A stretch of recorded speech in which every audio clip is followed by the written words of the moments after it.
Party of India नेते रामदासजी आठवले साहेब यांच्या नेतृत्वाखाली आणि यांच्या आशीर्वादाने गेली 18 वर्षापासून हा दहीहंडी उत्सव आपण साजरा करत आहोत आणि आता सकाळपासून कमीत कमी 100-150 मंडळाच्या पुढे हजेरी लागलेली आहे आणि जल्लोषामध्ये रिपब्लिकन पार्टी ऑफ इंडिया हा कार्यक्रम साजरा करत आहे। स्वच्छतेसाठी आम्ही एक टीम ठेवली 11 लोकांची, ती सर्व स्वच्छता कुठे कचरा पडला असेल ते उचलणं वगैरे हे सर्व ठेवलेली आहे आणि महिला सुरक्षासाठी आम्ही व्यवस्था केलेली आहे। स्पेशल बॅरिकेडची वगैरे व्यवस्था या ठिकाणी केलेली गेलेली आहे आणि एक ॲम्ब्युलन्सची पण अरेंजमेंट आपल्याकडे इथे आहे। एक डॉक्टरांची टीम या ठिकाणी आहे। कुठल्याही गोविंदा पथकाला जर कुठली इजा होत असेल तर तात्काळ त्याला हॉस्पिटलाइज करण्याची सुविधा आमच्याकडे तत्परतेने ठेवली आहे। किती मंडळ येऊन गेले आणि कोण कोण नेते येऊन गेले? आत्तापर्यंत सकाळपासून कमीत कमी 165 ते 170 मंडळ येऊन गेले आणि आमचे माजी राज्यमंत्री अविनाशजी महातेकर साहेब ते येऊन गेलेले आहेत। शिवसेनेचे महेश्वरी हे आपल्याकडे येऊन गेलेले आहेत आणि नेते रामदासजी आठवले साहेब आणि प्रसादजी लाड हे संध्याकाळी 6 वाजता येणार आहेत। राहुलजी शेवळे हे सुद्धा 6-6:30च्या दरम्यान येणार आहेत। खरं तर हा आनंदाचा उत्सव आहे महाराष्ट्रामध्ये आणि जर इंडियामध्ये म्हटलं तर एकमेव सण असा आहे की मराठी माणूस मराठी माणसाला वरती चढण्यासाठी मदत करतो, म्हणून हा सण अति उत्साहात साजरा केला जातो। आणि दुसरी महत्त्वाची गोष्ट म्हणजे रिपब्लिकन पार्टी ऑफ इंडिया नेते आठवले साहेब यांच्या मार्गदर्शनाखाली सर्व धर्म समभाव या दहीहंडीमधून आम्ही संदेश देत असतो। संजय डोळसे यांच्या वतीनं आज या ठिकाणी दहीहंडीचा कार्यक्रम साजरा होतोय।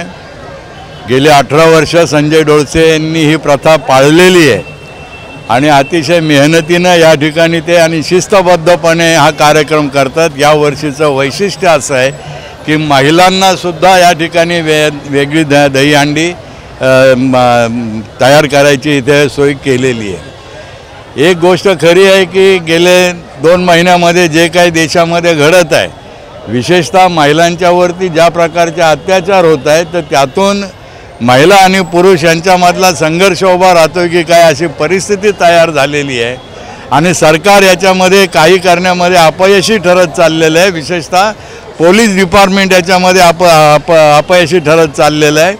या पातळीवरती आम्ही या सगळ्या बलात्कारींच्या बाजूने उभे राहिलेलो आहोत आणि जे म्हणून गुन्हेगार आहेत त्यांना शिक्षा झाली पाहिजे अशा प्रकारची भूमिका आम्ही घेतलेली आहे।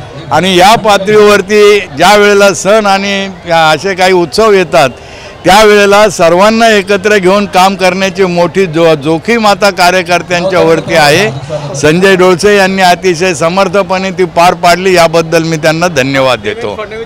RPI मित्रपक्ष आहे आणि जर एकनाथ शिंदे यांच्या नेतृत्वाखाली किंवा देवेंद्र फडणवीस यांच्या नेतृत्वाखाली जर सरकार स्थापन होणार असेल तर त्याच्यामध्ये RPIचा सहभाग निश्चित असणार आहे। आम्ही किमान 16 जागांची मागणी करीत आहोत, परंतु अजून चर्चा झालेली नाही आहे।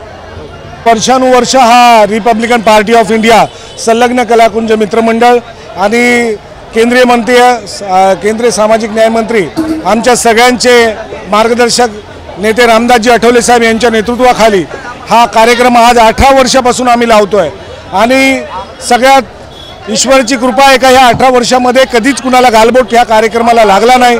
याच्यामध्ये प्रशासनाचं सहकार्य, पोलीस मित्रांचं सहकार्य आणि येणाऱ्या सगळ्या गोविंदा पथकांचं स्वागत। आयोजक संजय डोळसे सगळ्या शासनाने दिलेल्या सूचनेनुसार बारकाईने सगळे लक्ष देऊन आमचे संयोजक मंडळ या विधानसभेचे अध्यक्ष माझे मित्र सुभाष साळवे आहेत, आमच्या मंडळाचे अध्यक्ष सुनील सदाफुले, आमचे अशोक साबळे जिल्ह्याचे सहकारी, हे सगळे लोक मिळून हा कार्यक्रमाचं आयोजन करतोय।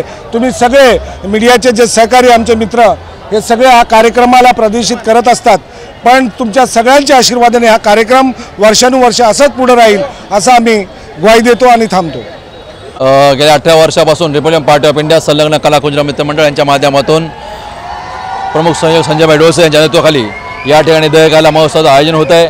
सालाबादप्रमाणे याही वर्षी मोठ्या उत्साहात वातावरणात हे होत आहे आणि विशेषतः महिला भगिनींची आम्ही काळजी घेत आहोत।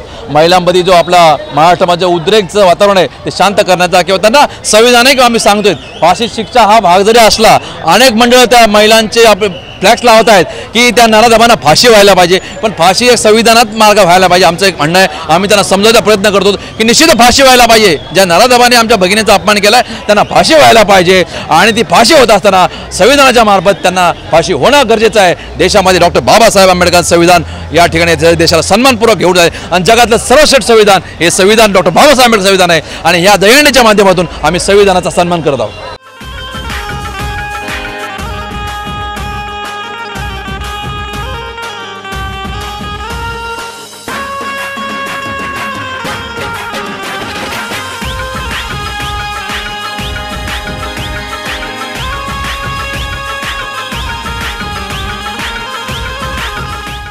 CEN न्यूज, देश प्रदेश की ताजा तरीन खबरों के लिए CEN न्यूज को सब्सक्राइब करें और रहें पल पल की खबर से हर पल बाखबर।